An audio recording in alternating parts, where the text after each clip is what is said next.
Good morning, good morning. Let's get some music started.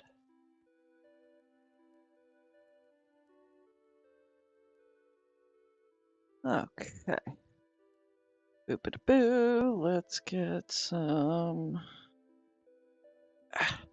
rings and bracelets and such off so we can avoid getting them completely covered in clay. Alright. I got all sorts of goodies. I got my earth dirt clay. I am excited. It's been a hot minute since I've had a chance to sit down and sculpt with clay instead of polymer clay. But I am looking forward to it, friends. So had to finish existing commissions and outstanding work, but I have finished my homework and now I get to play. That's what it feels like when I'm working with ceramic clay. I don't know why. I can't quite put my finger on what it is. I mean, obviously there's different texture, but I don't know. It's just relaxing. So, hello, Dozer. How you doing today, friend? I hope you are having a good morning.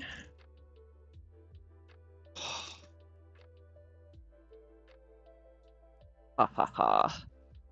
And I've got my reclaimed clay here, which is basically just clay that had dried out or had been excess from other projects that got, there we go, got combined with water and mushed up.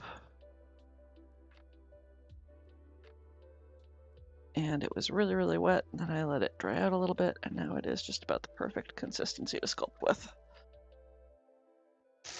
You know, I think that's what I like so much. One of the things I like so much about ceramic clay is that with polymer clay, it's oil-based, but it does eventually dry out. With ceramic clay, if it dries out, it doesn't really matter. You just let it dry out, grind it up, add some water, smush it. As long as it hasn't been fired, you are good to go and continue to reuse it. I mean, technically, you could even use clay that's been fired. You just grind it up and use it as grog in your clay, so it lessens the amount that things shrink if you're throwing on the wheel or doing, you know, pottery, that kind of thing.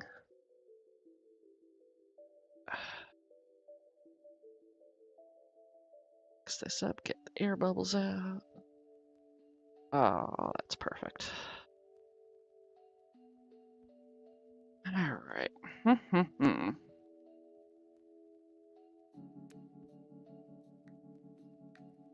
So to start off today, I have requests for 3 different pie creatures, like the little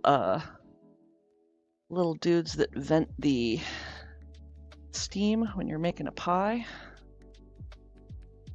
And after that, we'll see what I end up making.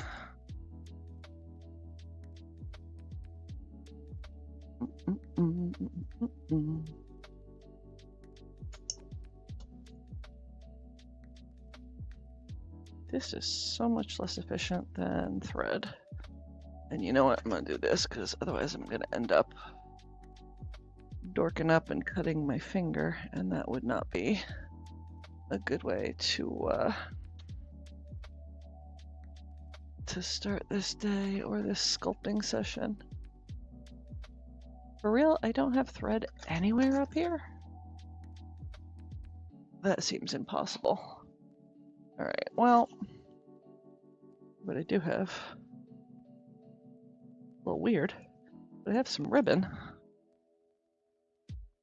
So we'll just...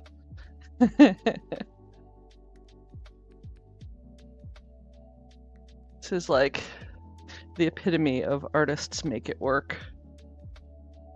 Do you have wire or thread to cut your... No, I don't. What are you gonna do? I'll use ribbon.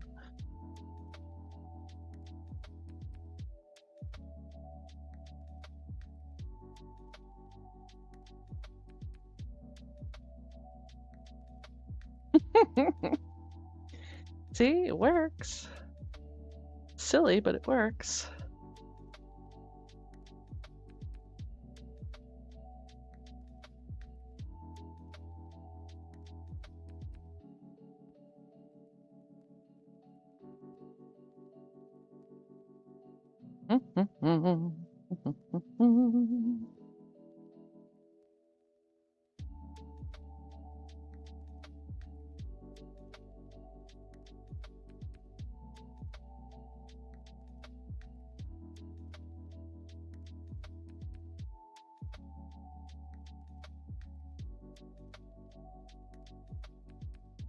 All right.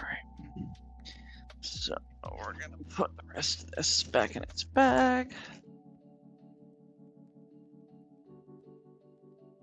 And do. It's gonna go there, that's gonna go there, and one of these is a little bit too big, but that's okay. What I'm gonna do, keep these damp enough to work with. But look at that, all set. Excuse me. Okay, so.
Well, maybe we actually want the ears up.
Alright, let's see what we got.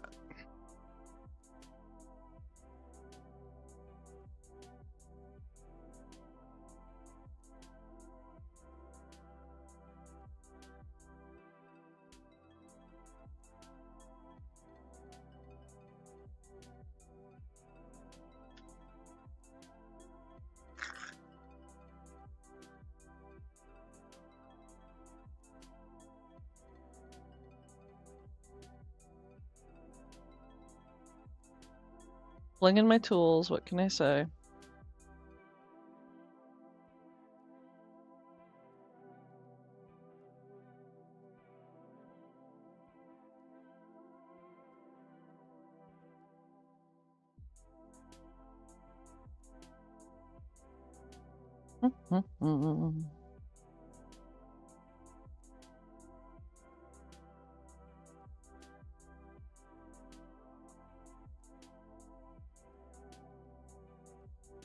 I know it looks a little bit like frosting, but it is actually slip, which is essentially just very wet, squishy clay that has been mixed into like a paste.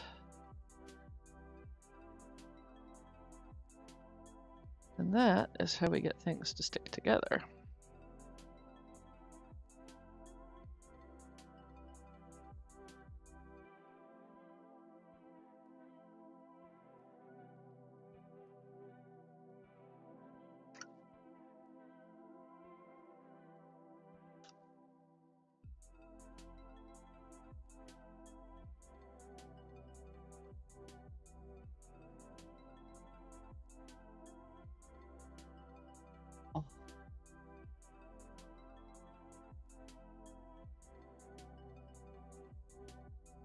I need to do my stretching today. I am all kinds of stiff and crunchy in my neck.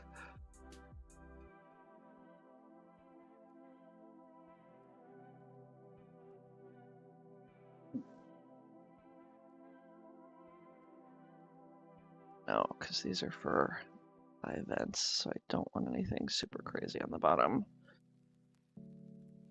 Because then that's just going to encourage pie filling and gunk to get stuck in there. We want something very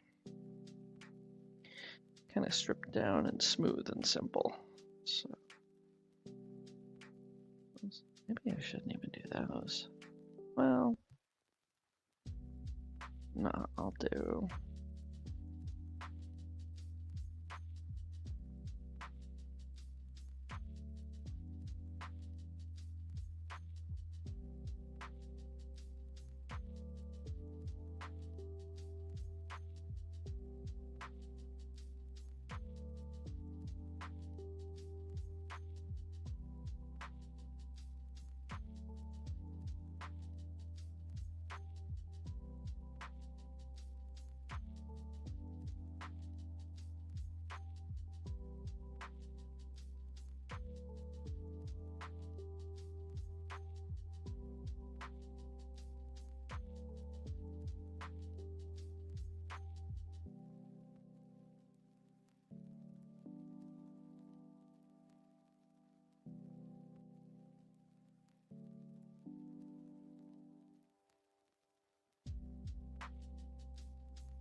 There we go.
Having to do like scaled down versions of the detail I would normally do because it's literally going to have its butt stuck in a pie, so.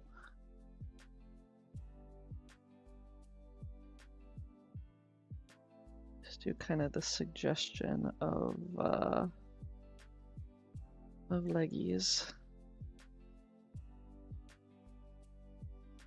It's always interesting to like sculpt something you haven't before, and particularly when it's something that is a item that is functional and not just decorative, because then you have to kind of go, all right, well, if I were just sculpting this, I would do this, but it has to do X, Y, Z, so how am I going to help it do that in the most efficient way?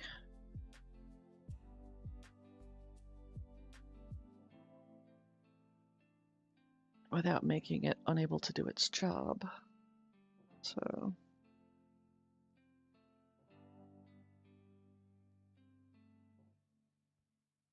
I like it though. I dig a challenge. It's fun doing something new. You learn that way, you know?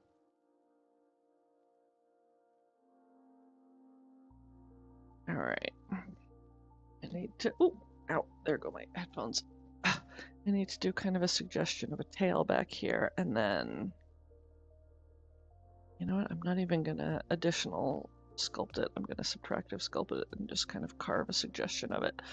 And then I'll do a divot in the bottom and in his mouth, because it needs to vent steam, so it needs to basically have a hollow channel through the middle.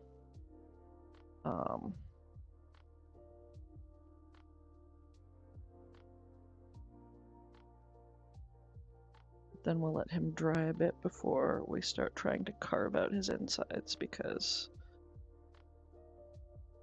it'll be easier once he's kind of leather hard.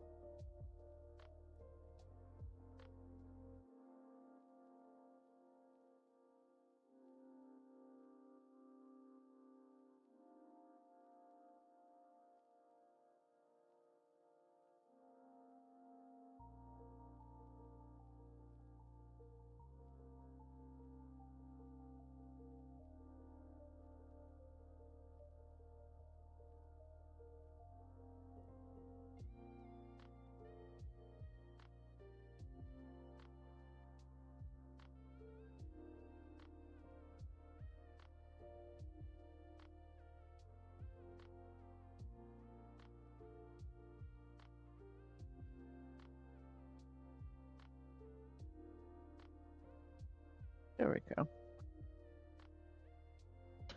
And now we have, I don't want to say a caricature of a hare, but almost something a little bit more totemic, sort of symbolic. And I'll do a little shaping on the ears, but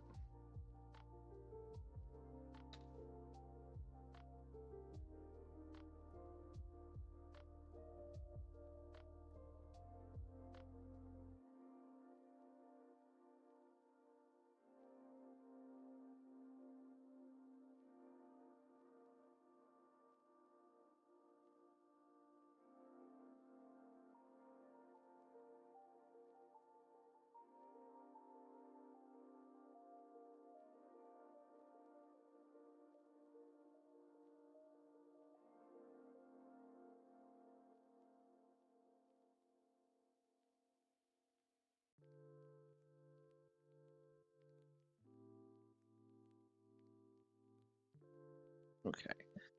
So now we want my ball tool.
Okay, we have a nice little kind of a general hair shape for our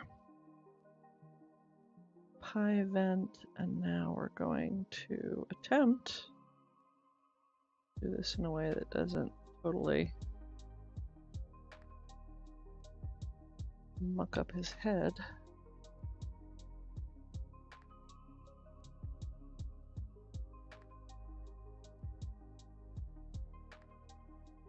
Have anything with that kind of a bend to it.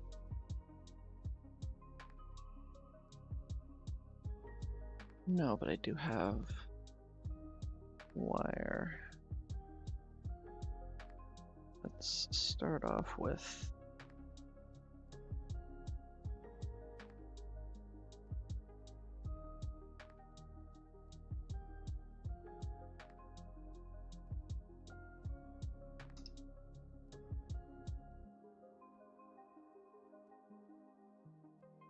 poor little guy, looks like he's screaming.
So I'm gonna call my little friend here done for now. Not done, but done for now.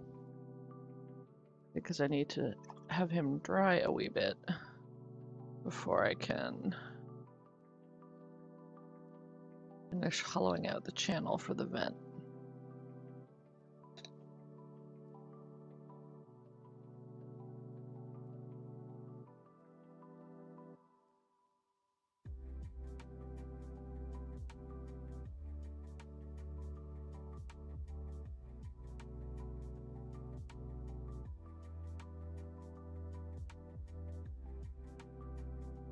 No, and of course we've got to give him his cute little nose. Well, you know what? I'm actually going to do that once I do the rest of the carving, because I feel like it'll be, well, I'll give him just a hint of one.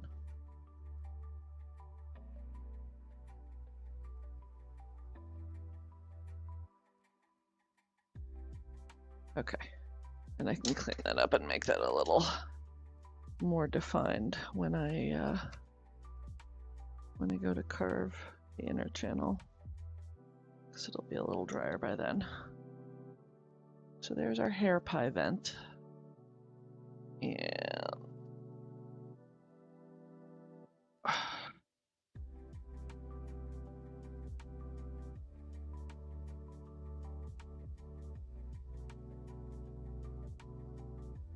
there. It's gonna go over here. And now I've got a cat and a rat, so we'll do 2 more of our little pie creatures and then see where we're at.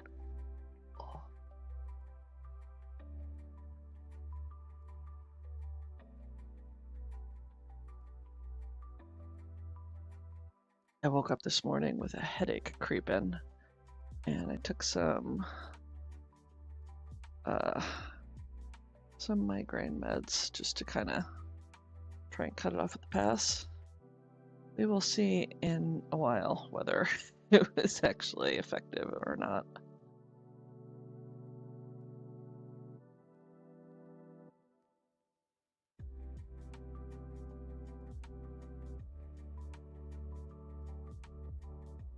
Whoop. Not what I wanted to do there. That's okay.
I'll be right back, friends. I need to grab something real quick.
All right, there we go.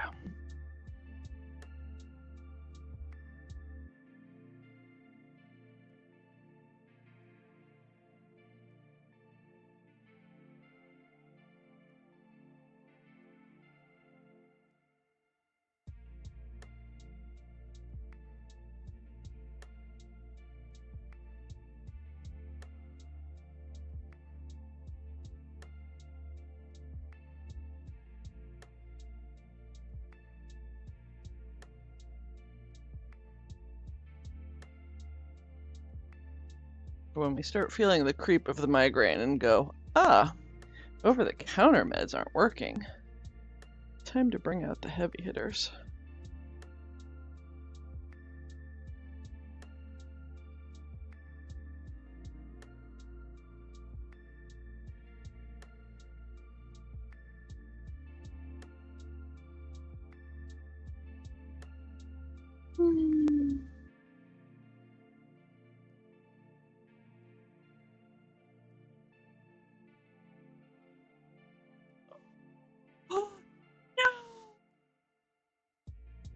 Oh, you son of a gun.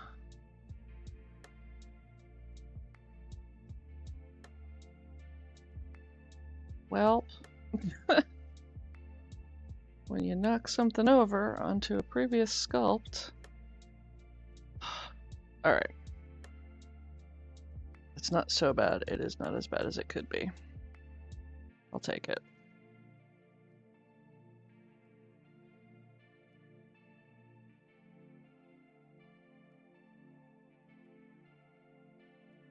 Here we go. Little hair is fine. He just needs his nose redone.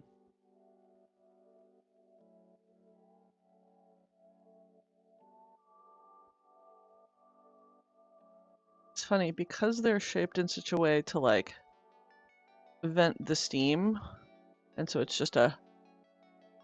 It looks like he's screaming in horror. We're doing the cat face, which, I mean, you know, these days, valid.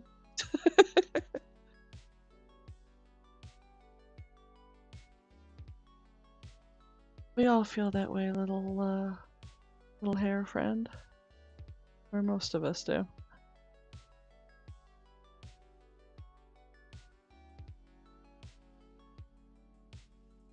It could be Surprise Pikachu face. It kind of has that vibe as well. Oh. Yeah, let's go with Surprise Pikachu face. That's less depressing.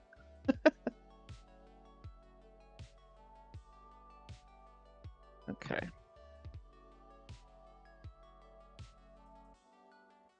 I'm so glad he didn't get completely smashed. That would have made me very sad. This is easy fix. This is just minor cleanup. That is much better than, oh no, he got smashed completely flat.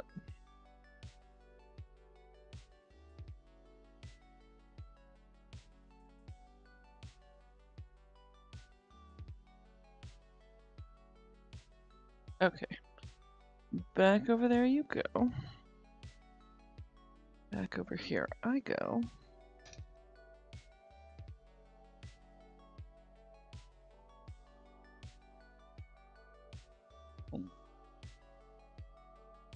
Oh, these are too dry. It's alright. That's the nice thing about ceramic clay. Oh, this piece of clay is too dry. Okay, no problem. I'll just shove it in some water and grab a different piece that's been sitting under the damp rag.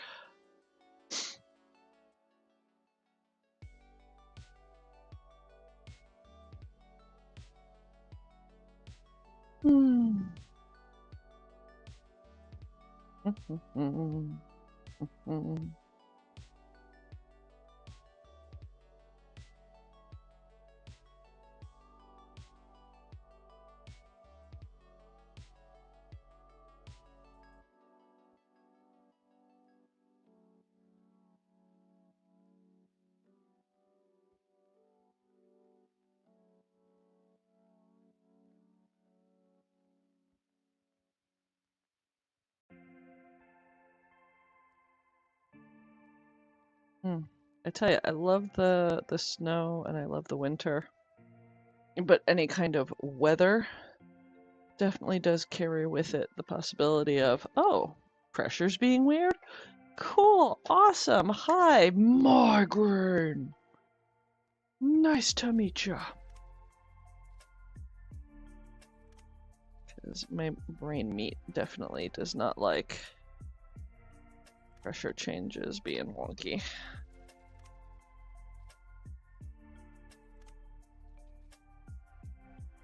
So, much as I enjoy this time of year, I do find that I go through more of the heavy-duty migraine meds when we are having the storms.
Doesn't look like it wants to storm today, though. It's actually really sunny and really nice out, and we have probably the bluest sky I've seen in like a week.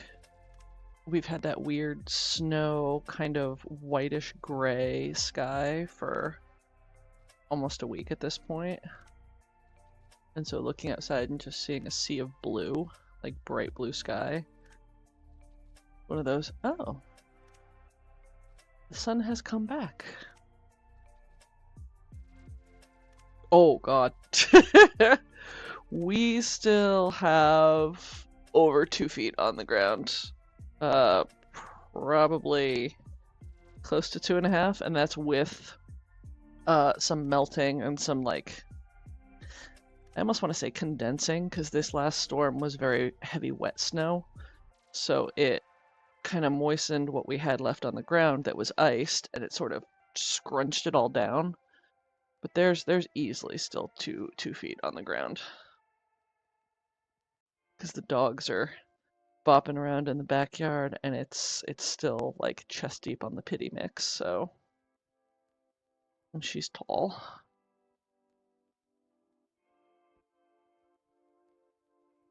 There is a pile next to our driveway that is almost 5 feet tall, even with the condensing, because our plow guy came by and he did the driveway, but just running out of places to put it, so kind of put it in the area in between our house and our neighbors.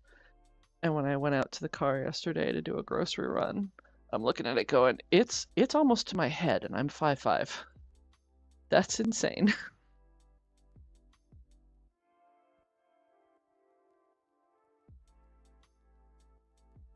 And I mean, I like snow. It's pretty, it's wintry, it's honestly for me, it's part of what makes New England New England. Like I grew up with snow like this when I was younger, and I've missed having that, kind of winter wonderland feel and vibe to things, because I don't know, to me, just being brown and gray and drab and blah in the winter, especially around the holidays, is just sort of depressing. It's, oh, hey, I don't have flowers or any of my plants, but,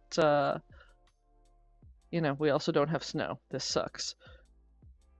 But I will say that even as a avowed winter lover, um, this is a lot. This is definitely more than we've had in years. I think the last time I saw drifts and plowed piles quite this high was when my kid was born, and they are 14 going on 15 this summer. So that like freak snowstorm we got in October years and years ago, where my car was almost completely covered in the street once the plows came by. That is the last time I remember it being quite so high as this.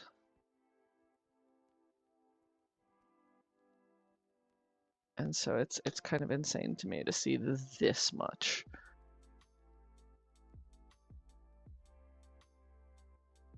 I mean, the kid loves it, the dogs love it. I need to go do some sledding this weekend, I think. Get out there and enjoy it while it's around. But it is a lot. I will say it is a lot.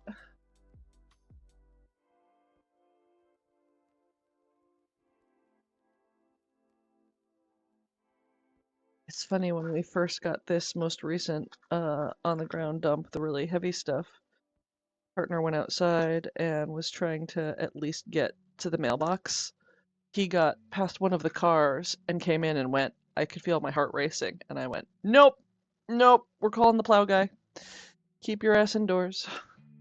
Because honestly, there's enough snow that if I had to call 911, I don't know that they'd be able to get to the house.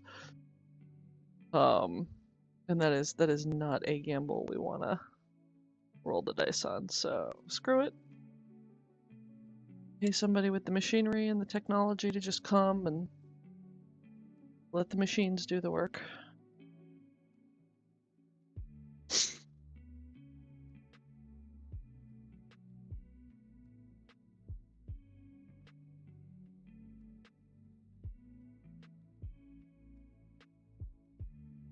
That is absolutely spitting some truths, for sure.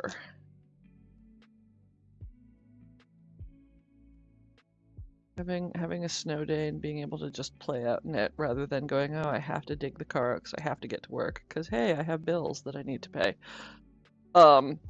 Very different vibe.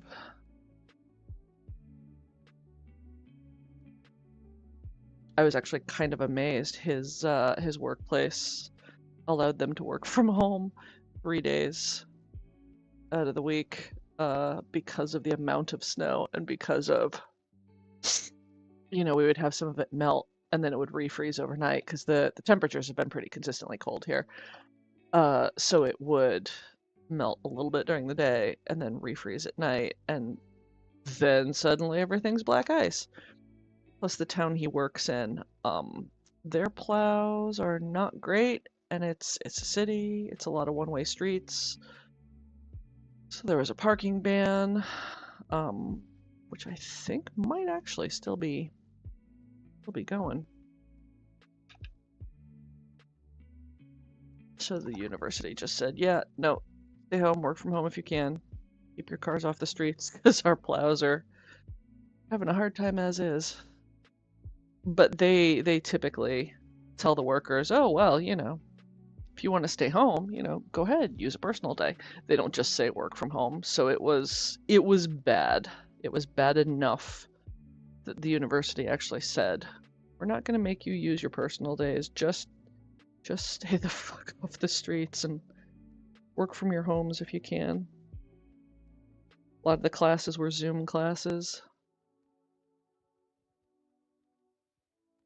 I think some of it is that being a lot of one-way streets in New Haven, and narrow streets, there's only so many places for them to put the snow piles. So there's a lot of streets currently that if you go, to an intersection, you are hard pressed to see either direction coming or going. And I think it was we could force them to come into work.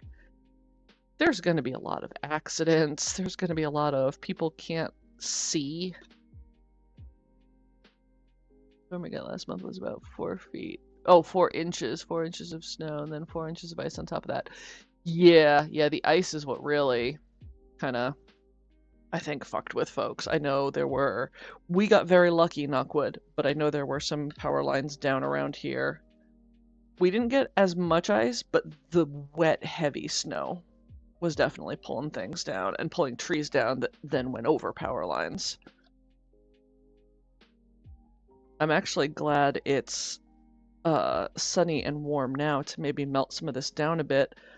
There was call for another, I think, 14 inches this week. I think some of that has moved to the weekend and early next week. But I also think the storm moved enough that we're not going to get quite so much. So that's not too bad. There was definitely a moment of where the f are they going to put it all?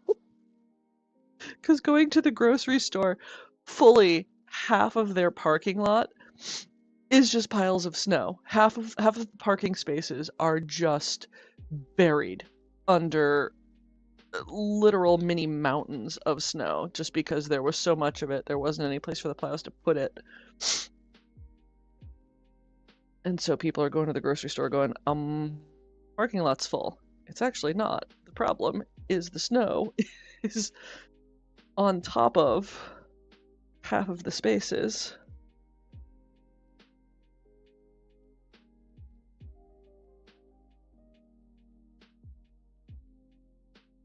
Hopefully today being nice and sunny will help compact things a little bit and, if not clear some of the stuff, at least shrink it a bit.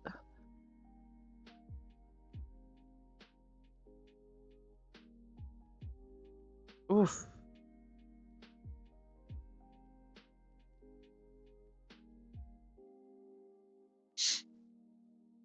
It's just kind of nuts. You don't think about it, but really there's only so much salt can do when there's that much of it, and when you have larger parking lots. Oh, it's 2 feet of snow. That's not, horrific. Well, no, but when you're, plowing a parking lot for a giant grocery store or a shopping center, it's 2 feet of snow, and then you figure out the linear feet of the parking lot, and it suddenly becomes a lot more, oh, shoot. Yeah, that actually is quite a lot. Where the hell are we going to put it all?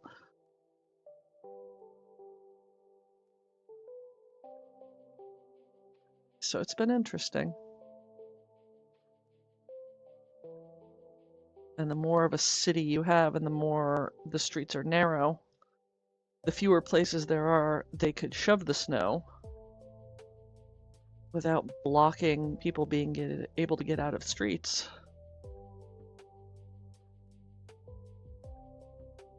So it's definitely been an adventure.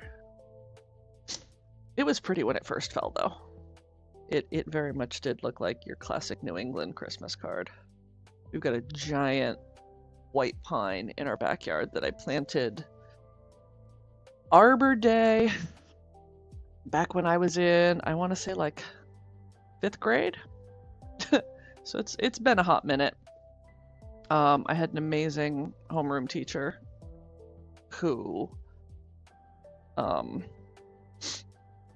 in these little teeny tiny saplings for all the kids on Arbor Day, bought with his own money.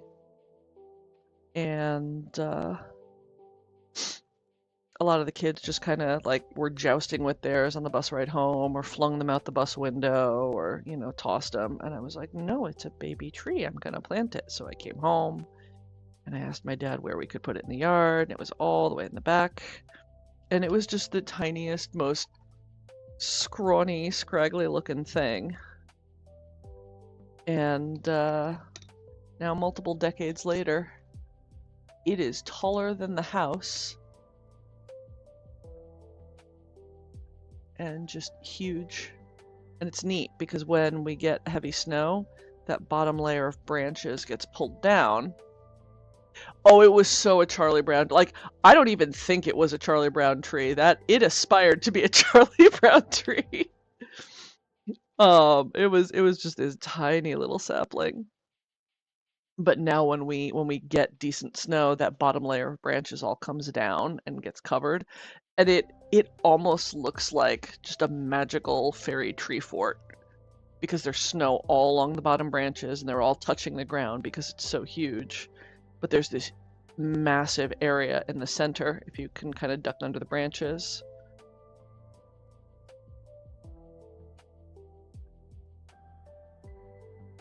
And it's really neat. I brought the kid out there once. They were like, this is so cool. I'm like, yep. Yep.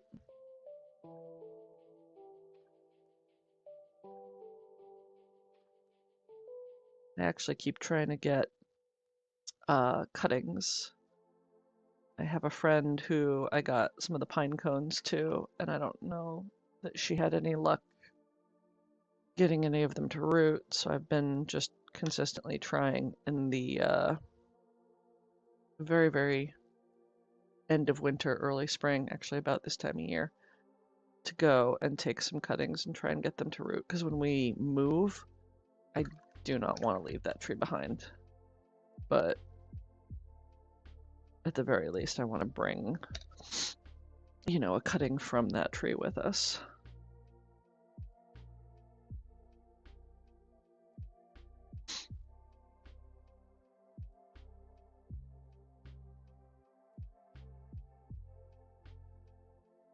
Yeah, from Charlie Brown Christmas tree to to Rockefeller Center Christmas tree. It's bigger than the pine tree at the center of town that they on the town green that they do up in lights for Christmas every year. It is a different type of pine, but it is definitely taller than the one in center of town. And that one's been there for as long as I can remember. Oh, such a glow up.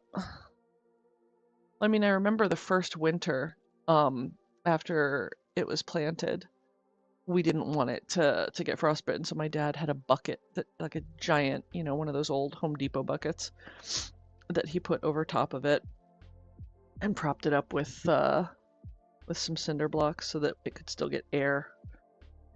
But I remember that whole first winter, if we got any snow, going out there, you know, cleaning around it and making sure that it could get oxygen, but that it wasn't getting covered in snow.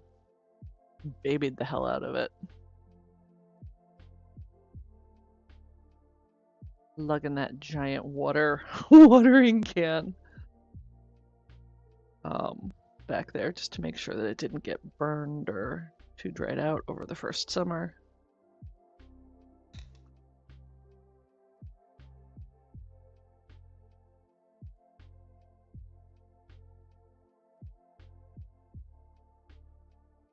Okie dokie.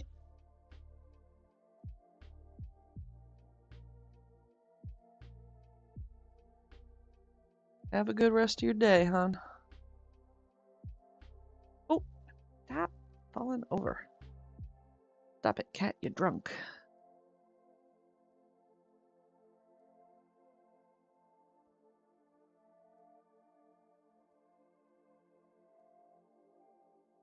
Oh, goodness, now. But the neighbor's dog is just walking past the house, heaven forbid.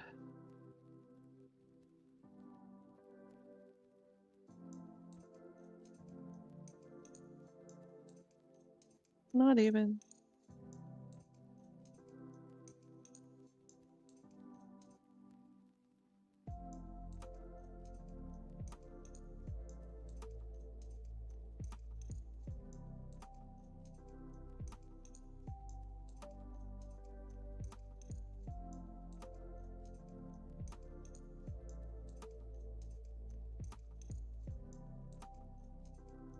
You alright, buddy?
So.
Alright, so there's our kitty pie vent.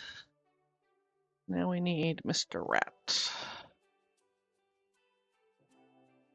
Oh.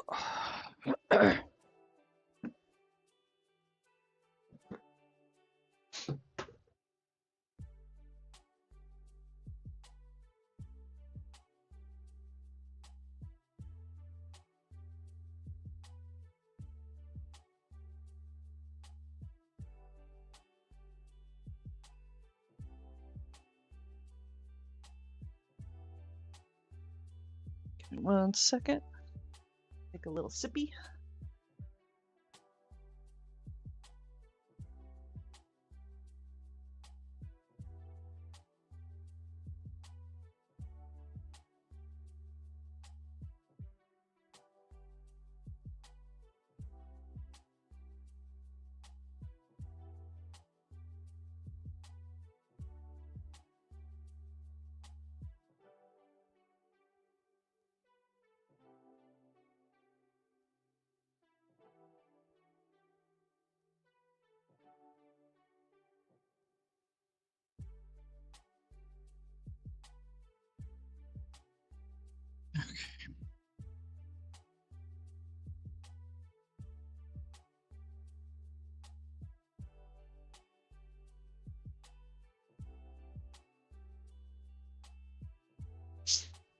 Alright, rat. Rat is our next. So let's see.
Oh, because I'm rolling them. Okay, that's no big deal.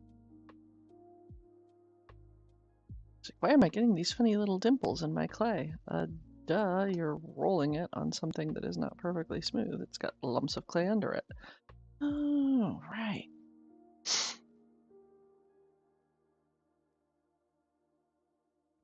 And I've had caffeine this morning. Goodness. It's been a long week. That's part of it. It's been a long week, and I've had multiple nights that the sleep has not been fantastic because we have an elderly cat who is dealing with some kidney issues. So there have been multiple very late nights or very early mornings of a frantic old tuxedo man stomping on my chest at like 3 in the morning, going, "Ma, Ma, I need a diaper change." It's like, okay, give me a second. Stumbling around, grabbing my glasses so I can actually see what I'm doing. Thankfully, knock wood, he seems to be doing okay now. The tummy issues seem to have calmed down. I know that doesn't mean he's magically better because he's getting to the age where, unfortunately, the kidney issues are not really gonna get better. But things have calmed down for now, and he is more comfortable, and honestly, I will take that as a win.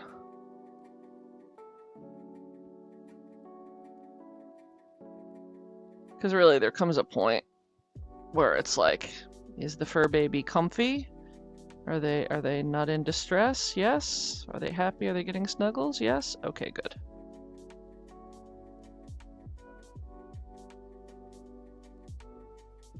So as long as Old Man Kitty is happy, I am happy. Such a sweet boy, too. He's very polite. He had been in diapers for a bit now, because he doesn't necessarily have control over his potty functions, so he's got to the point where now he will come and very politely give this very plaintive meow when he needs to use the litter box and would like us to take the diaper off. Like, oh, is it potty time? It's potty time. Okay. He got used to it pretty quick though, and he has very good manners for the most part. Like, excuse me, pardon me, mother. I would like to use the loo. I don't know why he's British. He just is. He's a tuxedo, so for the longest time we had little bow ties on the cat's collars, and he looked like such a proper little gentleman. Looked like a British butler.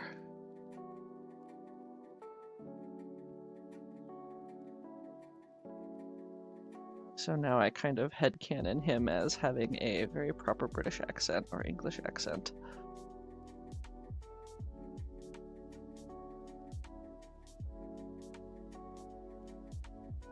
It's similar when he wants treats or dinner.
Roughly the same size? Kinda, sorta.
Ah, cool. Anything good?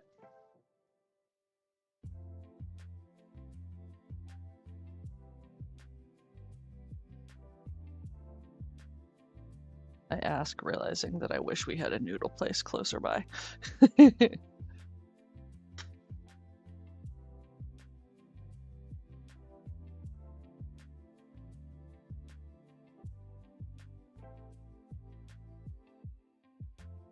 Ooh, that sounds tasty.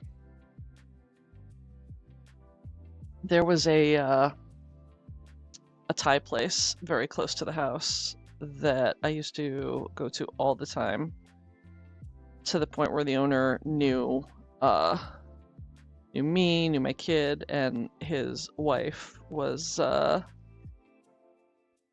they didn't have kids of their own. But she absolutely loved children, so anytime I came in, it was like, oh, she would come over and say hello to the kiddo as they were growing up, and we were regulars there. And they eventually, sadly, sold the business and moved back overseas to be with her family, which awesome. I'm glad for them. But the new folks that own the place are just like, feels like prices went up, quality went down, and so I mourn the loss of delicious shrimp or tofu drunken noodle when I have my noodle cravings.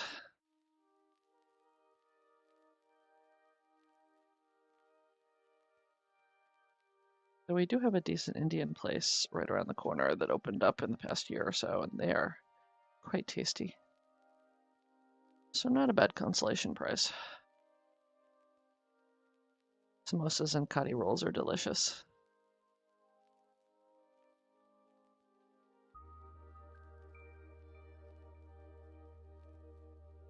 Yeah, man.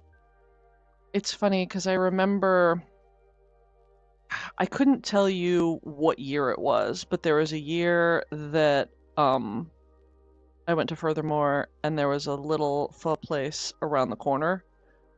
Tiny little hole in the wall.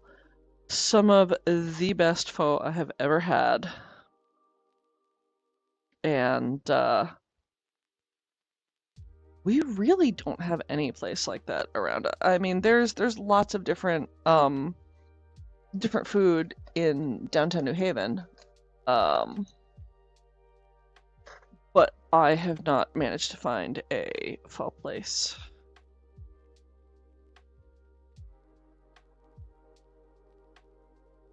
Gosh, it's been a hot minute. I think so. Um, oh, it was, I think it was the year that Brenda was GOH. So whatever year that was.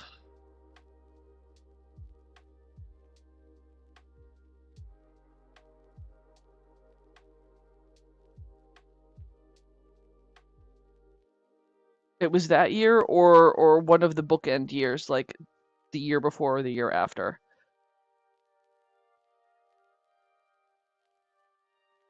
I don't quite.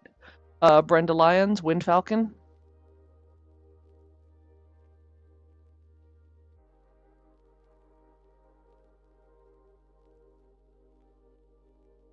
It was either the year she was GOH or it was the year before or a year after. It was right in that kind of time frame. And it's funny because it wasn't like it was relatively easy to get to, but it wasn't one of the restaurants that was on the kind of the food guide. It was a restaurant that one of our party stumbled across while they were going out to grab coffee, I think. And they were like, "Oh, I found this little pho place around the corner and it's so good." And we ended up going there like they got lunch, but we ended up stopping by on our way out on I want to say Monday, like afternoon, to grab some food on our way home, and it was 2015. Okay. Yeah, Tyson's Corner. That sounds about right.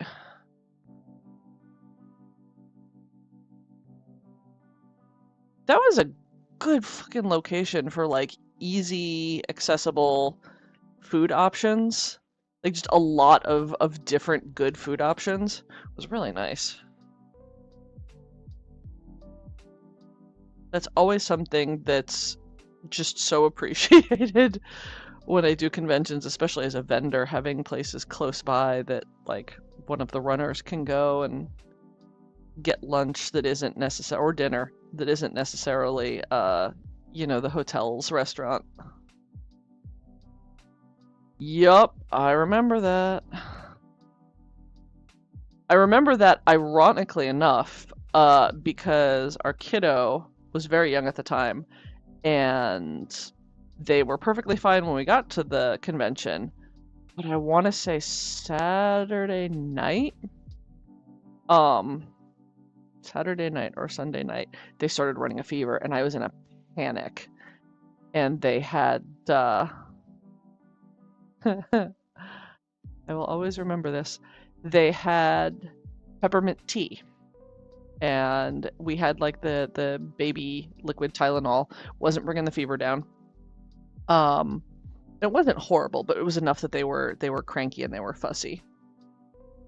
And my partner, while I stayed with the kid, went to Walmart, and I was like, find peppermint tea, just tea bags, plain peppermint, nothing else. And he did, and he brought them, and I brewed the peppermint tea and I mixed it in with their bottle.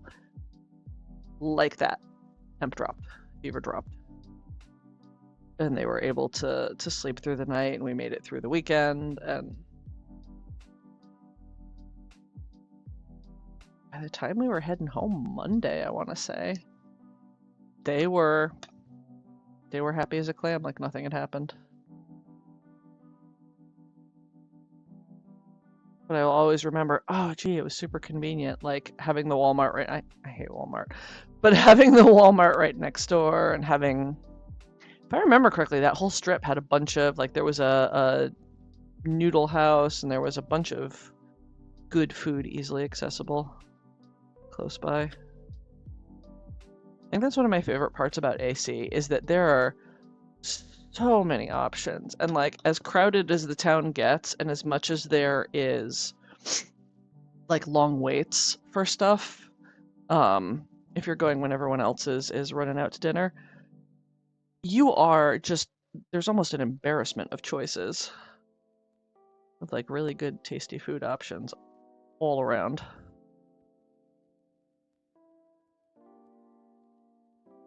I have to laugh because we usually stay at the Drury, which we are unfortunately not doing this year, but Condado Tacos is so freaking tasty, and the fact that they have the little window where you can just order your stuff ahead of time and then pick it up. We would literally get out of the dealer's room, all be exhausted, all be hungry, be walking back to our hotel, and we are walking past the window at Condado's going like, yep, order number whatever, picking it up, going back to the room, collapsing and having dinner. And I still, because I signed up for their email thing, so I still get we're having a sale on, or specials this weekend. And it's one of those, man, y'all tormenting me 11 months out of the year.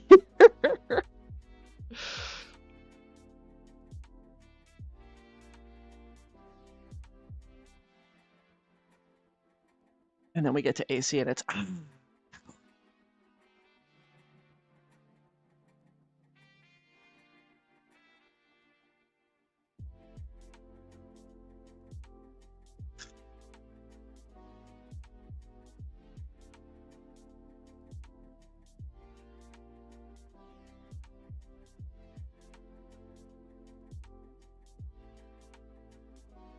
I remember, and this was a couple of years back, they had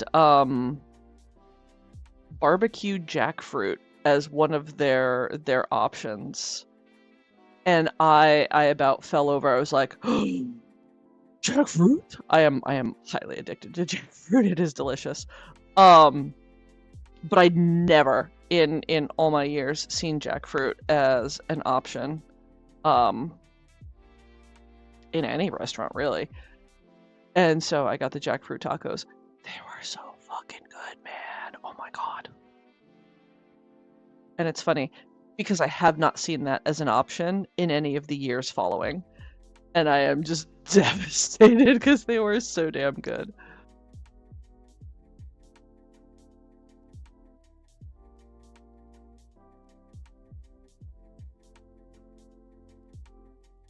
It's ironic. Our local chain grocery store, our local Big Y, at some point, I think during like a Cinco de Mayo kind of time of year, decided they were going to carry jackfruit. And they weren't great. It wasn't really the right season for it. But apparently it was popular enough that they have decided, oh, okay, cool. So now they carry it year round. And I just look at it when I go into the grocery store going $3 a pound. They average like 15, 20 pounds. Delicious during the summer season when it is in season, but no, this time of year it just tastes like disappointment. And it is worlds cheaper to go to one of our local Asian markets and just be like, yes, I would like the large spiky fruit, please.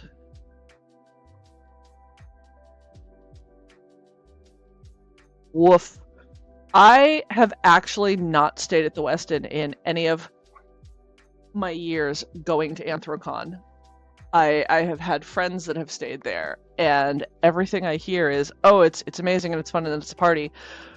As long as you don't need to get to your hotel room within like a short period of time just because the elevators are insane.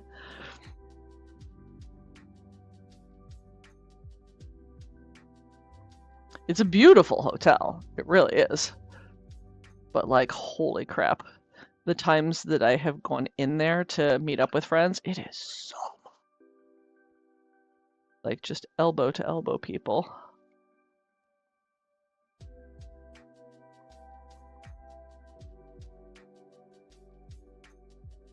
AC's a good time, but it's a tiring time. Like that one of all the cons I do, that one feels like a work weekend. It's not bad. It's an enjoyable work weekend because I like my job and I like, seeing friends that I don't get to see very often and interacting with people.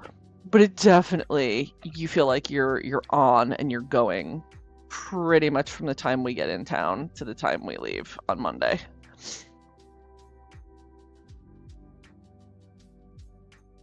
Yeah, the Sky Bridge does help.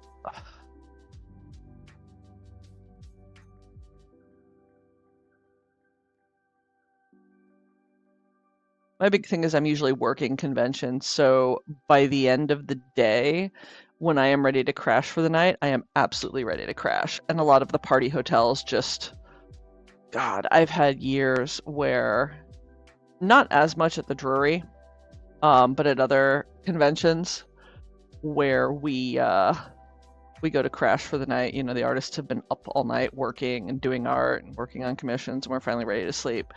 And the parties just keep on going, and it's like, oh, I don't want to be that a-hole calling down to the front desk and doing a noise complaint, but it's 3 a.m. and if I don't sleep, I'm not going to be functional tomorrow.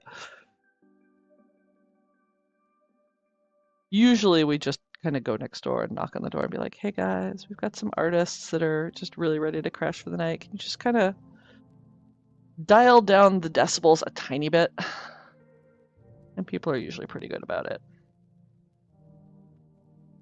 But I am definitely one of those weirdos that goes, oh, main hotel? Nah, thanks. I'll do one of the out of the way overflows.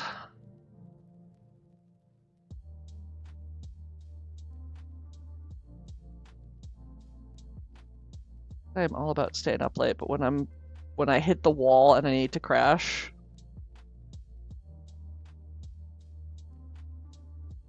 Con is Wednesday night through. Oh, holy crap, yeah. That is a lot. gaming conventions, anime conventions is another one. I've got a fellow artist friend that does no, not Megaplex. Crap, my brain is not braining. It begins with an M, I think. And it's a convention where their dealer's room is open 24 hours. Like you can shut your table down and go sleep, or you can have multiple people that work at your table. But their dealer's room just doesn't close, and it's an anime con. And I could not. Like, maybe when I was in my 20s. But these days, no. It's like when my body says, okay, ding, fries are done, time to sleep, at least for a couple hours. I ignore that at my peril. I do have mad fucking respect for staffers of all conventions, though, because you guys are... Man, if I think I'm operating on not enough sleep.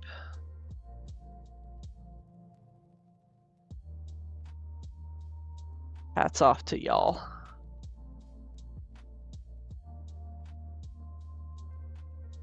As I get home from working my vendor table at conventions and just kind of have that couple of days after the con to go, all right, yep, I'm gonna sleep in.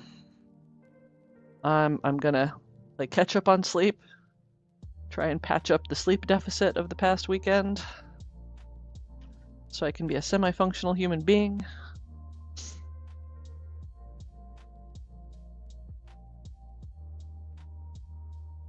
Yeah, I have heard that many a time. That's why I have to laugh when people are kind of antsy or harassing staff during either during convention or during off season. Like, oh, the convention's over, and oh, hey, I have questions. Let the staff recover and start feeling like human beings before you jump on them. Because you really do, you go into like survival mode. Do you know what I mean? It's okay, well, it's fine. I just have to last, X number more days.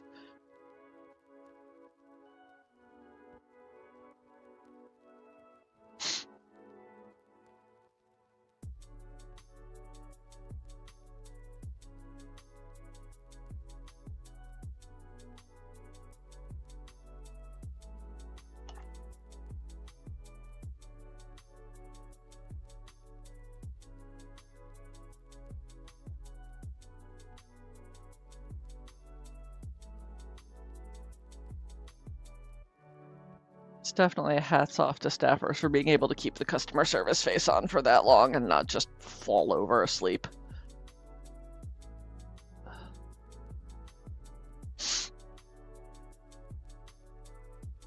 I remember when the kid was teeny tiny, like they were in a car seat, little carrier thing, and he volunteered with the Dorsai at Anthrocon for, I'll say, a couple of years, doing security. And because he was with the kid during the day, he would volunteer for late night shifts, because I would be in the room and I'd be able to kind of keep an eye on the kid and get my homework done.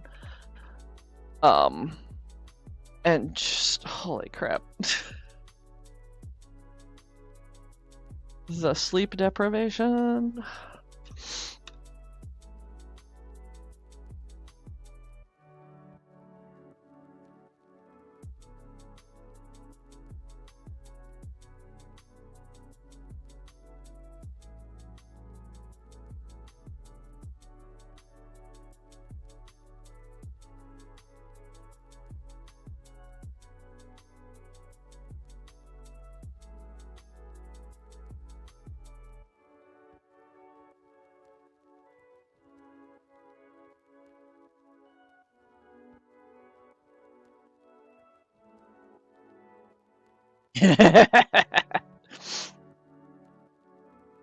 Yep. It's like, oh, hey, wait a minute. You're good at this. We need someone good at this. I feel like it's almost a Mortal Kombat Scorpion thing where, veteran staffers go, oh, this person is good at XYZ? Get over here! And suddenly you are staff, and there is no escape. I don't know. As a vendor, I'm grateful for competent con staff who know their shit and do their best to help keep things running smoothly and safely, because without volunteers there would be no conventions, and artists would have no place, not no place to sell our work, but artists would not have events, conventions like that to sell our work. So love and gratitude to staffers, volunteers, everyone who keeps events like that going. But also, in and amidst that respect is a little bit of bafflement and y'all fucking crazy. And I mean that in the most complimentary way possible, but y'all a little bit crazy.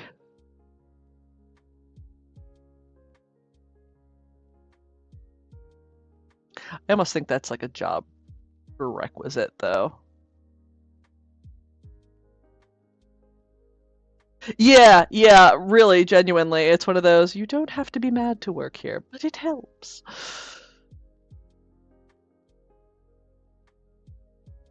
I look at the big uns. I look at, like, Dragon Con, for example, or Worldcon, and just go, how? Do you just, like, press a button and shut off your bodily requirements of food, water, and sleep for 72 hours? Is that how that works? Because, dang, man.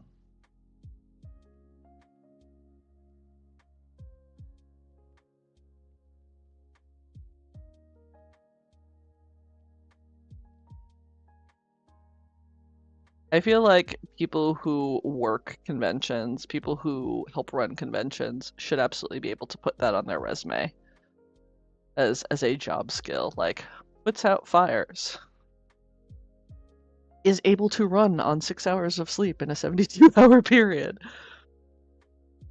Troubleshooting, people skills.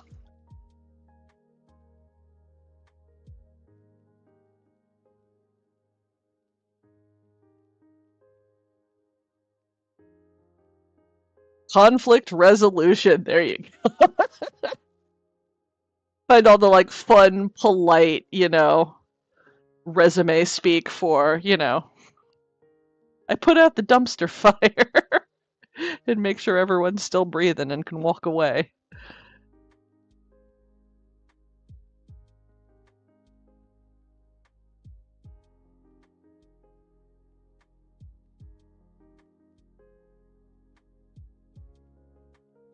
Gosh, I remember him saying that, working security is basically just babysitting grown ass adults. Because he had, when the kid was really little, and they would stay in the room with me at night, and he would do the like overnight security shifts.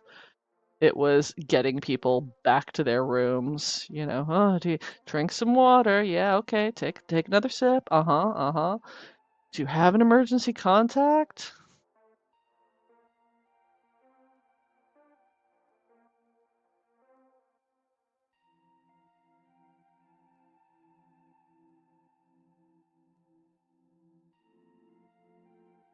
For those folks who came to the convention to have fun and were having a little too much fun.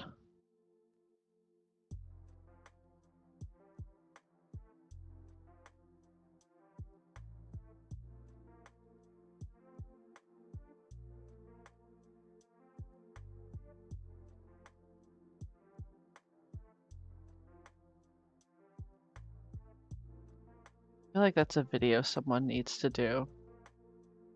So you staff a furry con, and now you're looking to update your resume. Just do little mini videos of, conflict resolution. Con security trying to hold apart two angry cosplayers.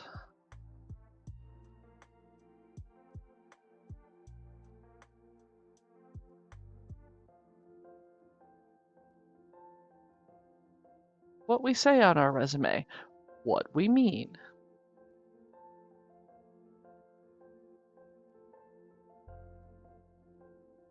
Oh, yeah, Otacon's one of the big ones.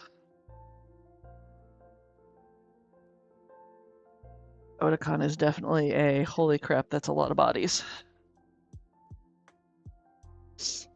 I enjoyed Dragon Con, but there were points where it felt like there's just so many people. Like, how do you breathe walking from point A to point B?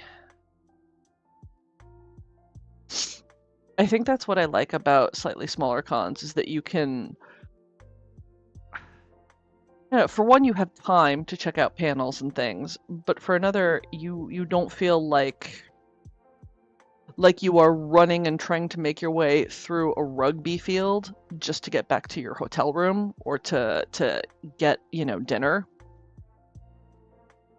Some of the big cons, I feel like I am too small and not broad-shouldered enough to go anywhere aside from, vendor table, hotel room.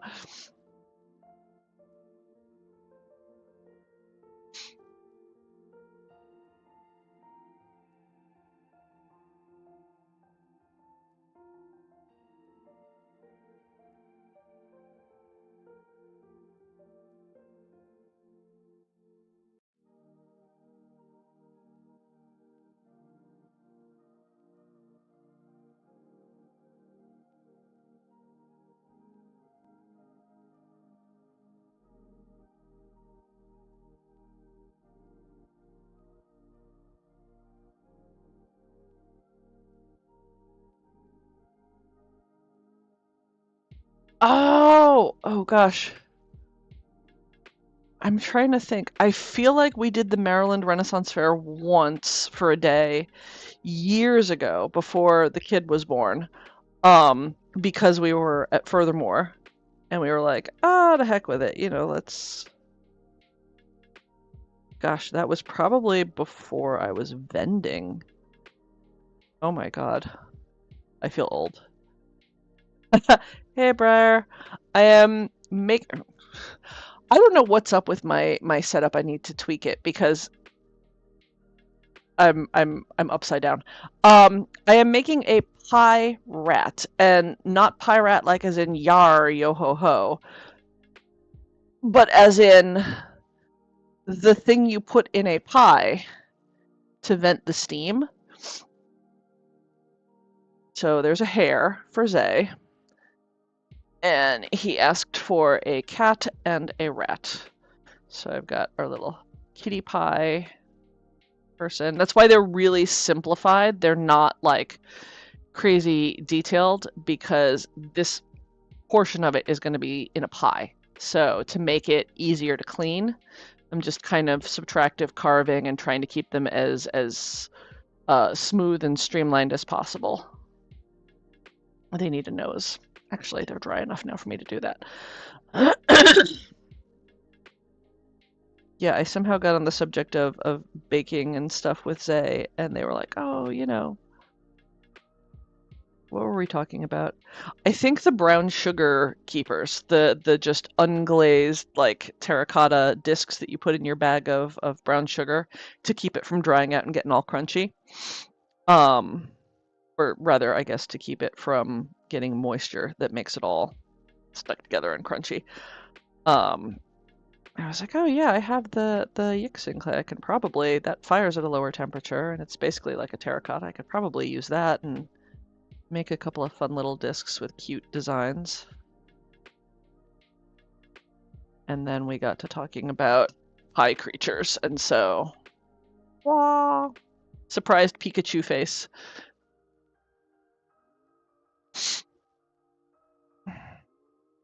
Yes, exactly like a pie bird.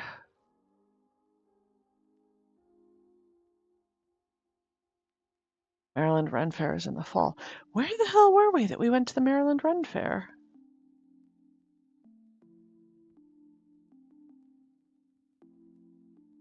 It wasn't Calvert Cliffs because that would be the wrong time of year too. Maybe I'm thinking the PA Ren Fair? I don't know. It's been a while.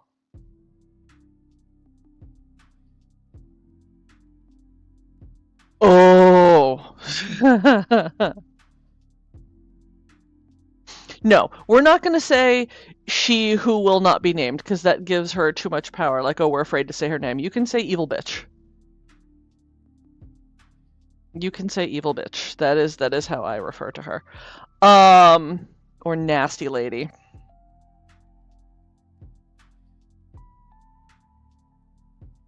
Although I guess these days nasty lady doesn't necessarily narrow it down as much as it used to. Good God. I was just having a conversation with someone who's in Canada and is shipping something for a commission. And they're like, oh yeah, current admin is not making things easy. And I was like, I know, I'm so sorry. Please know that not all of us are crazy and like what's going on.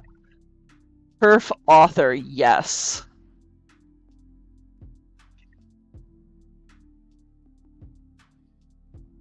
No, evil potato does not quite quantify the person. Not these days, sadly. I wish it did. I wish it did. Well, it's like when I'm talking with friends and we are discussing any one of the many, many names: pumpkin spiced Palpatine, mango Mussolini. There's a lot. There's a lot of names and titles you can use.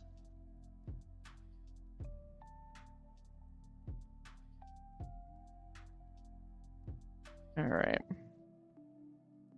I'm kind of in the vibe of doing these little pie creatures now.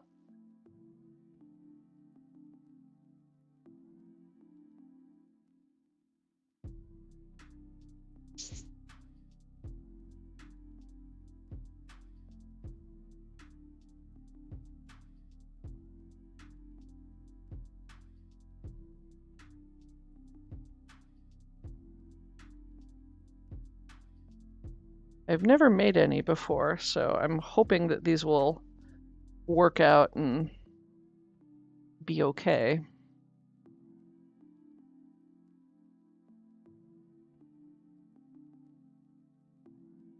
Yeah, the local orchard does this cinnamon crumble apple pie that is amazing.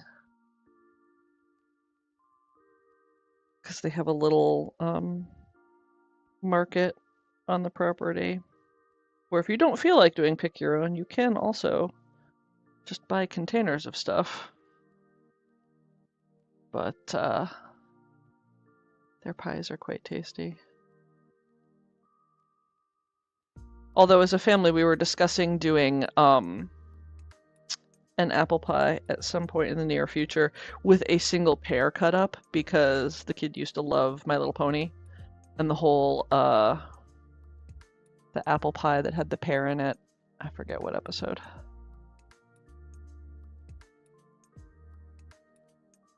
Keto is getting more into baking and experimenting with trying new recipes, so trying to feed into that and be like, yes, cool, let's make more stuff. We made cookie fries last night, which was very interesting. They expanded a little bit more than intended, and so didn't come out quite as skinny as the recipe called for, but made like a Nutella dipping sauce for them, and it was pretty gosh darn delicious. Sat there enjoying that while we watched the second night at the museum, because we watched the first one during Pride Night and they enjoyed it so much, and Clint and I were like, well, there's 2 more.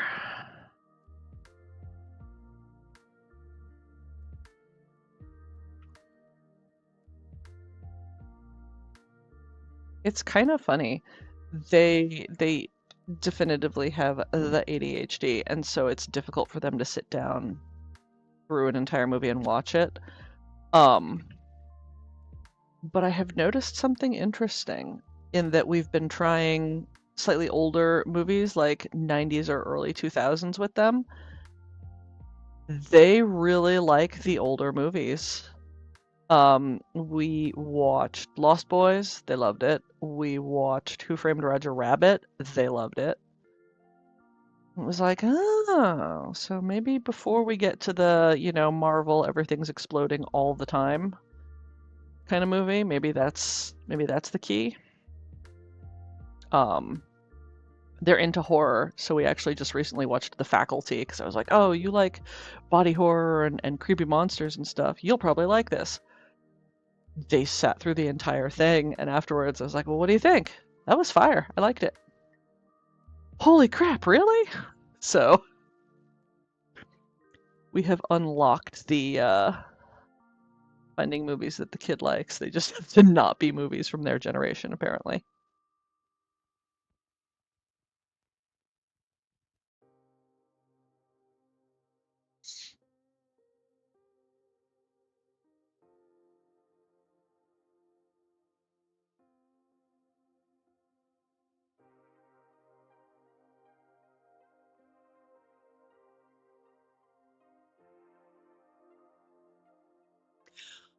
That's a very good point that I hadn't really thought of.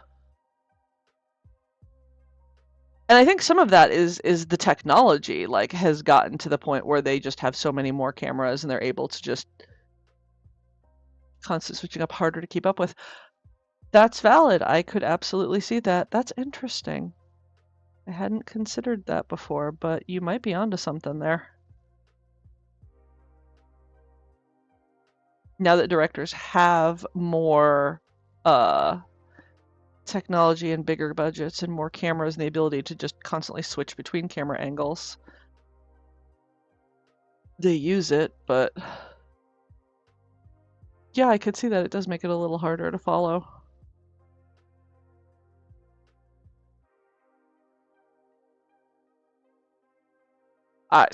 We're enjoying it while it lasts, however long it lasts.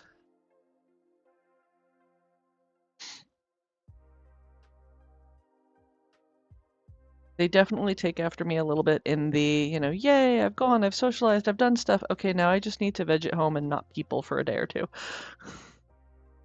Social battery needs time to refill. We try and have a movie night once a week and just all kind of chill out and do something fun. And now that they're getting into recipes, it's one of those, oh, well, maybe that should be a thing. We have movie night and try out a new dessert recipe or snack recipe or whatever you want to make. They have a whole list of things that they sent me on Insta, just different recipes, and it's like, we'll work our way through them. A lot of them are desserts, but anything that gets them trying something new, I will take it.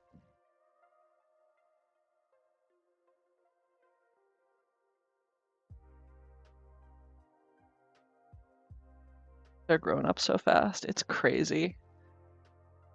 Because I've got my phone will usually every couple of days do a like, hey, remember when? And just go through a little kind of slideshow and seeing them when they were wee.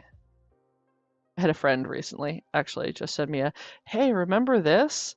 And it was pictures of the kid back when they were still like in the little baby onesies. They were maybe a year old or a little less than, being held by a fursuiter friend.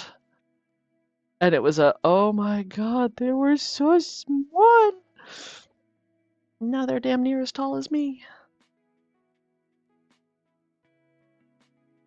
Also had the picture of Year in their Monty suit that was kind of reaching out and doing high fives with them. And flies, man.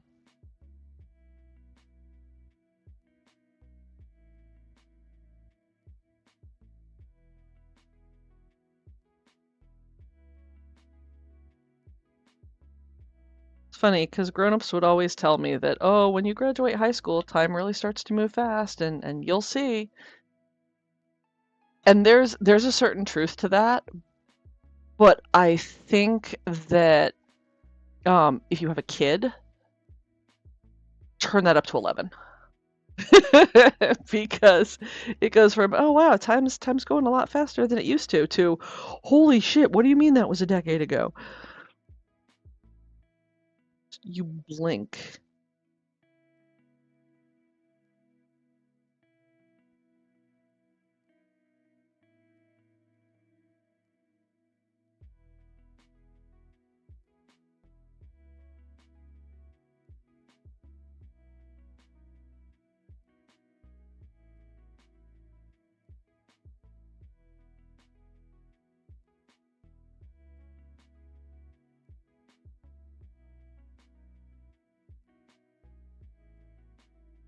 When you're done blinking, you turn into dust.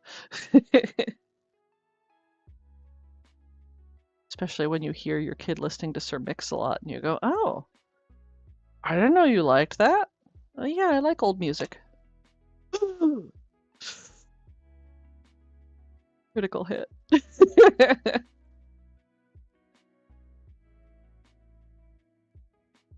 Or they listen to Weezer and it's like, oh yeah, old music, classic music.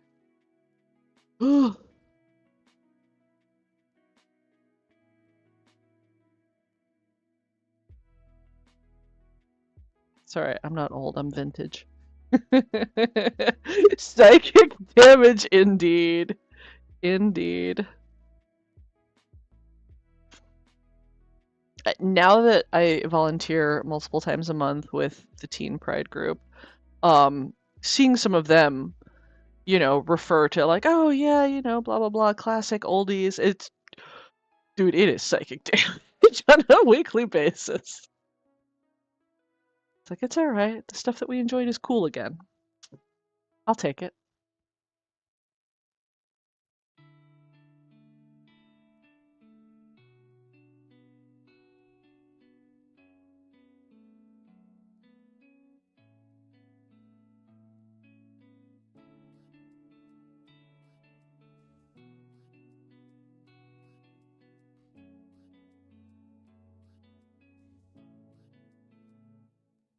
It's funny, I was telling the kid, I saw something on Facebook not too long ago, and I say this to them because they used to watch Supernatural with us. Like watching reruns and older episodes, obviously, but it was this, I think, 18-year-old kid who was commenting on someone's Supernatural tattoo because it was on the chest and it was, the anti-possession tattoo. They're like, oh, is that from Supernatural? And the person goes, oh yeah, you know that show? You like that show? Yeah, my mom used to watch it all the time. I forget if they said it like started the year I was born or like it finished the year I was born, and the person just sort of crumbles to dust and it's like, yeah, that's how I feel.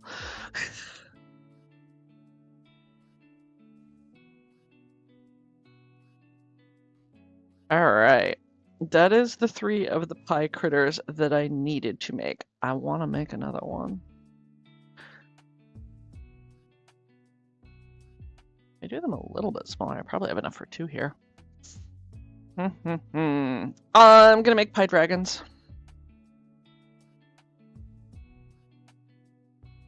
Because it makes sense having steam come out of a dragon's mouth.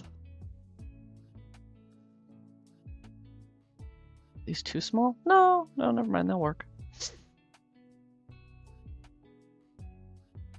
What time is it? Oh, it is getting on that time. That's alright.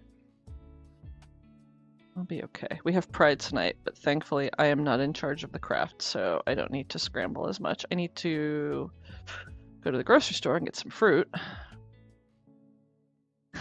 The Pride board decided that, like, oh hey, we have a budget. We should use some of it to do stuff that the kids request. And we had 1 or 2 of the kids request fresh fruit.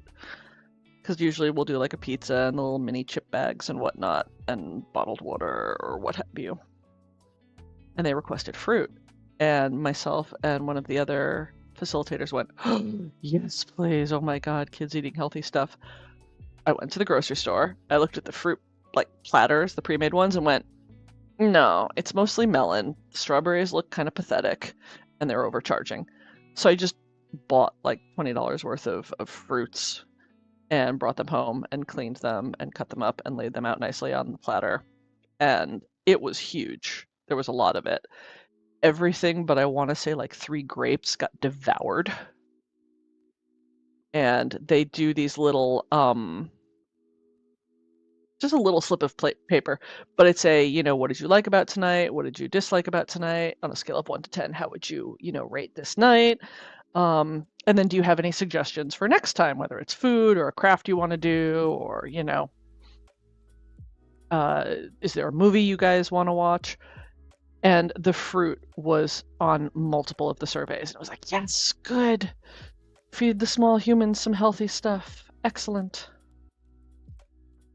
And so now I have become default fruit mama, fruit platter mama.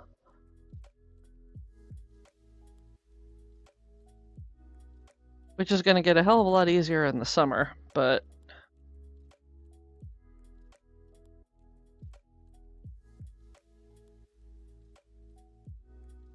I'm looking forward to when the Pick Your Own opens and we can go to the strawberry fields and just be like, yep, these were attached to a plant 2 hours ago.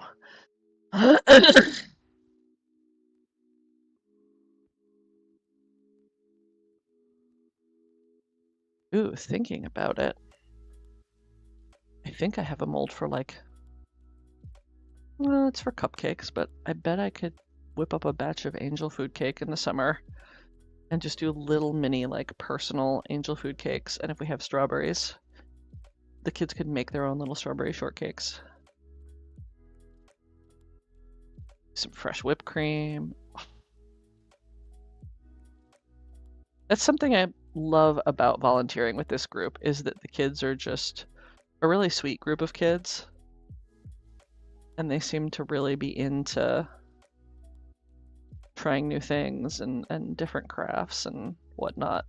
We did a hot chocolate bar 1 month during the winter, and there was someone who one of the facilitators got that is a astronomer,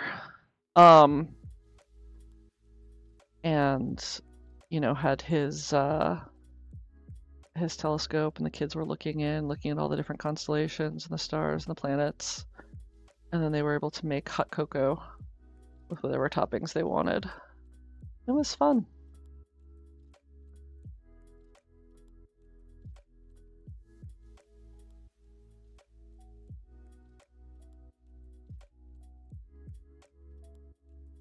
It's nice seeing the smiles.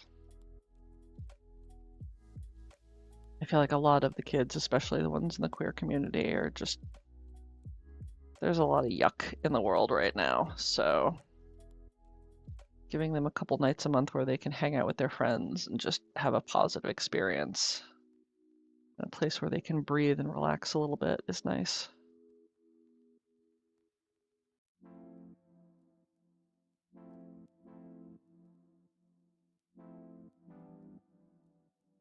Even if the oldies and classic songs make me feel a little bit crunchy, that's okay.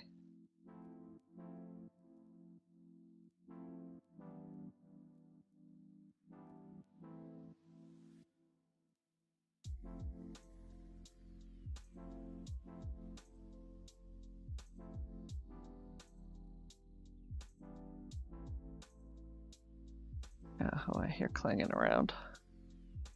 I think the kid is about done with their classes and their homework and is probably getting ready to go do lunch.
Ah, that's awesome.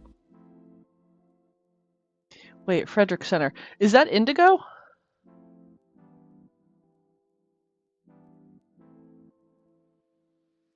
I feel like I've seen them mention it previously. Yeah, they are a sweetheart. Indigo is good peeps.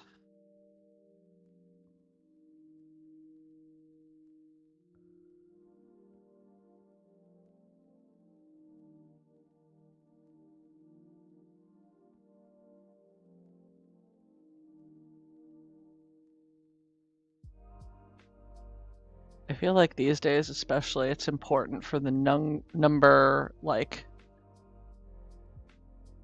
come on, brain. I feel like it's important for the younger generation to have decent role models and just kind of trusted adults.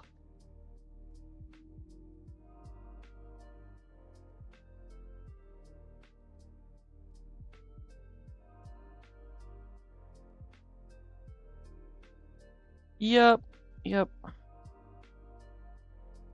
I know Indigo through Furthermore and also through Kiwi, kind of peripherally.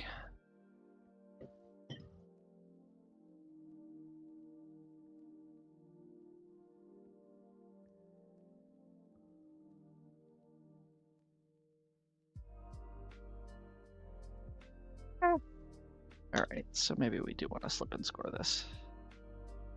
The other one attached without a problem.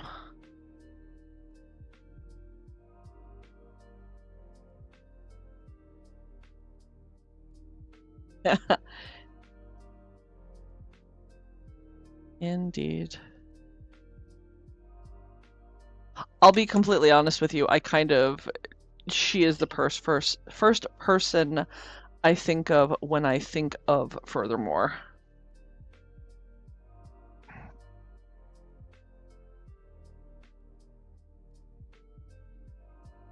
Just because she was kind of my first contact for that particular convention.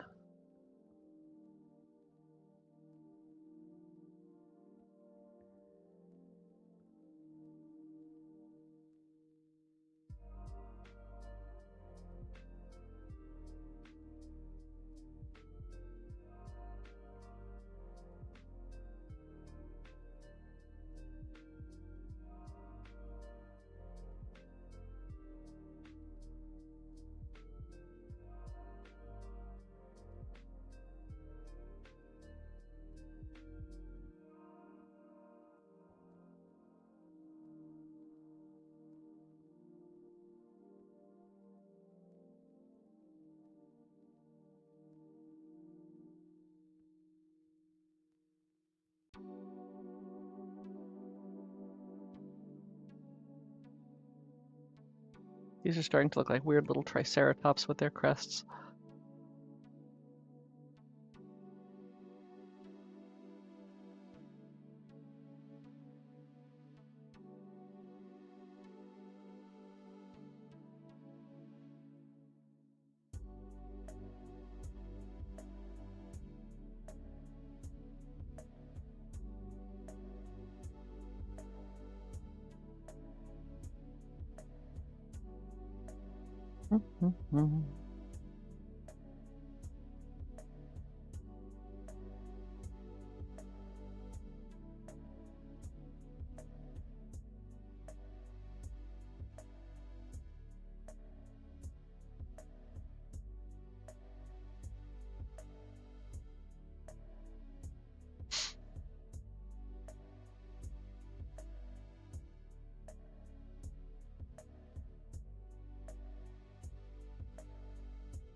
A little less triceratops.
It's funny, Indy actually snagged Clint 1 year. I think it only lasted for 1 year.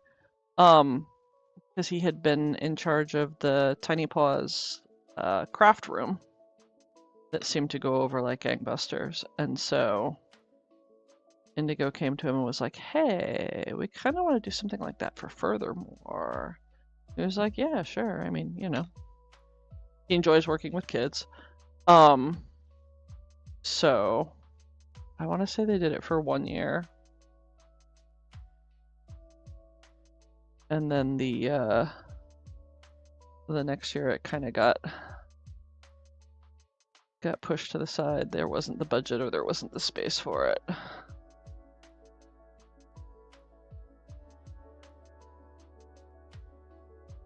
But yeah, she kind of pounced at him at Tiny Paws and was like, hey, so.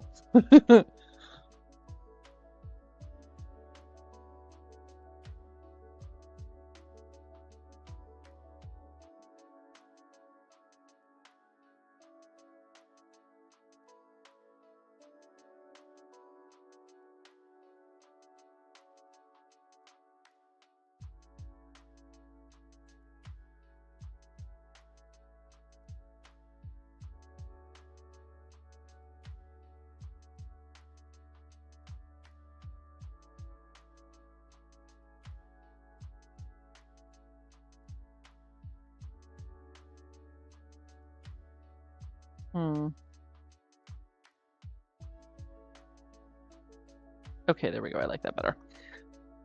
Sorry, I'm sitting here going like, these horns are bothering me. Oh, they're bothering me because they don't have an S-curve. I don't like the just like single curve up for them. But that little S-curve. Yeah, I like that better.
Hmm.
when you suddenly sit up after being hunched over artwork for a while, and your spine makes all these fun little crunchy noises.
They live! Hello, child.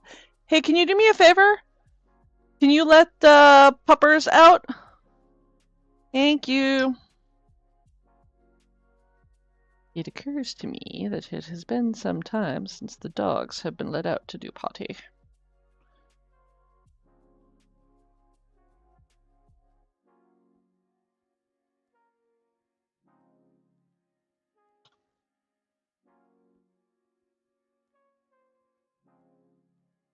And I kind of want to give them the opportunity to play in the snow while it's still around.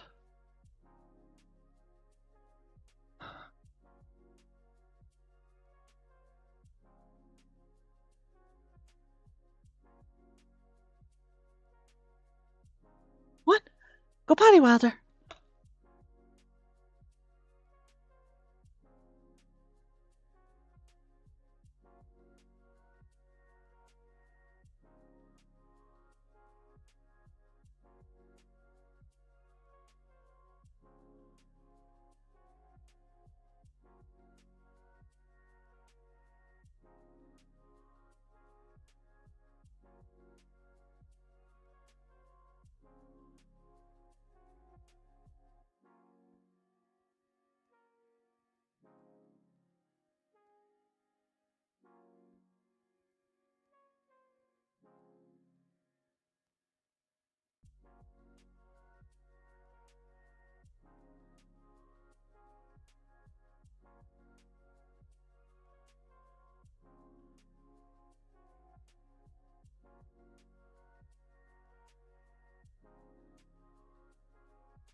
Alright.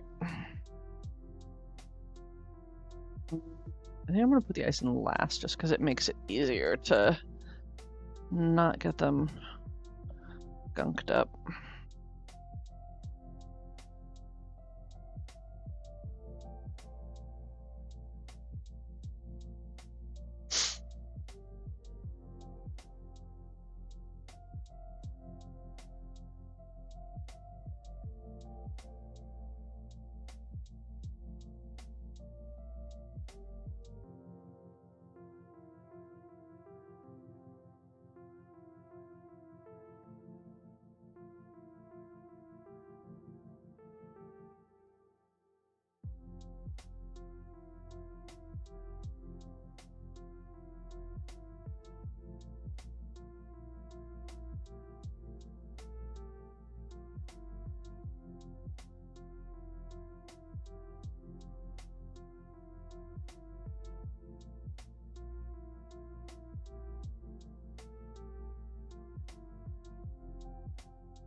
Hello, Opie.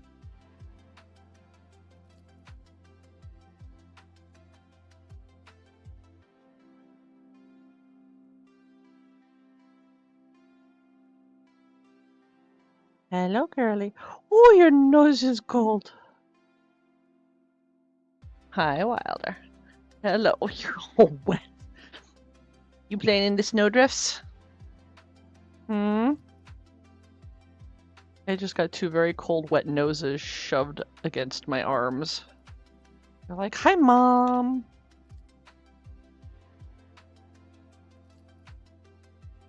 Sweet, silly babies. Wilder, in particular, loves to shove his face in snowdrifts and just try and bulldoze.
Mm.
I love and am grateful for commission work, but it is occasionally nice to just be able to grab some clay and go, I'm just gonna sculpt whatever my hands and brain feel like.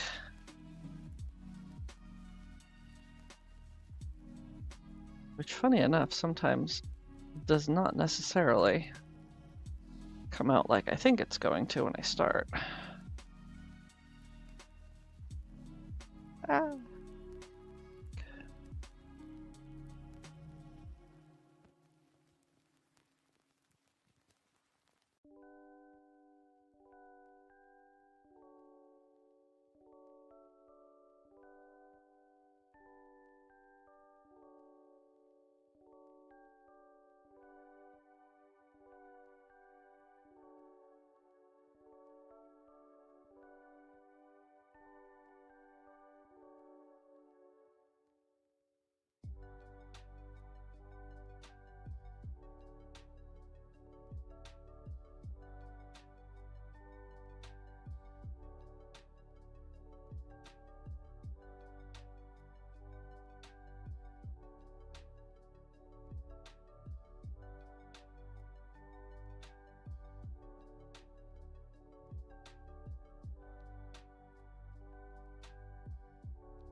Oh, we're okay. We're okay. Had a moment of like, please don't let him be smushed. They are, in fact, not smushed. They look like such weird little gargoyles right now. Alright. Let's carve the leggies for this one, and then I can give them their eyes.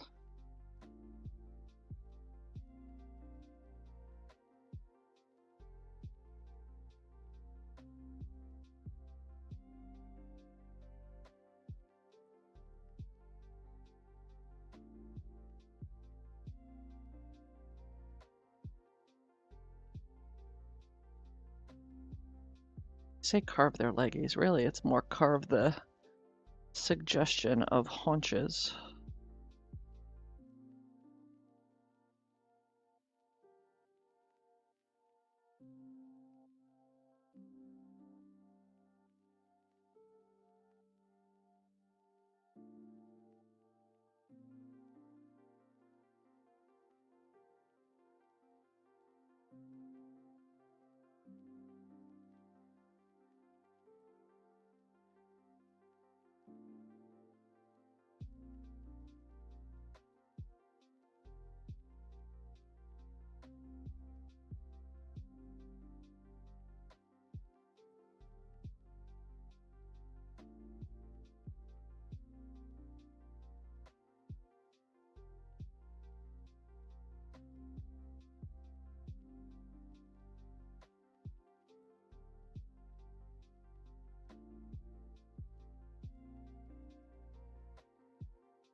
All right, aside from this one, which definitely needs a little flattening of the bottom.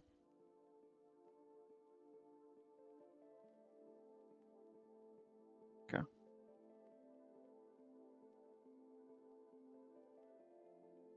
5 cute little, whoop, flinging my clay everywhere.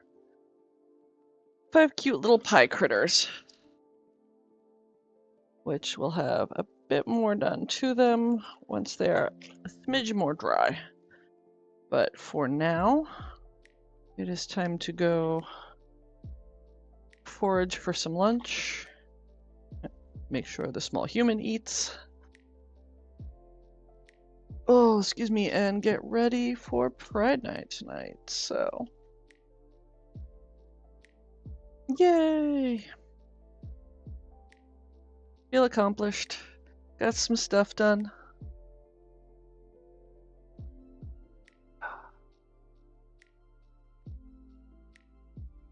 There we go.